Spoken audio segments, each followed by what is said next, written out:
So what we're demonstrating here is the general direction of hair growth. So if we start from the toes, all of the toe hair does grow this direction. Bridge of the foot generally sweeps over slightly.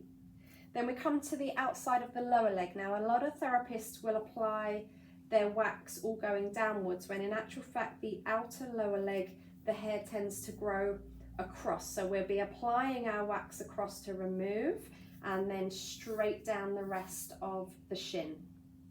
So next we move on to the knee, and again the outer part of the knee, the hair tends to sweep across and the remainder of the knee tends to go down. Coming to the upper thigh, outer area tends to sweep quite downwards and starting to straighten out slightly as we come down towards the knee. Upper part of the thigh, the hair grows straight, and then inner part of the thigh, the hair will start to sweep down.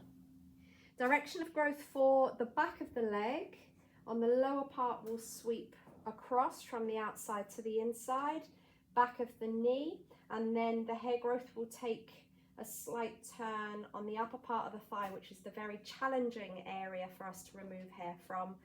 It will turn slightly upwards.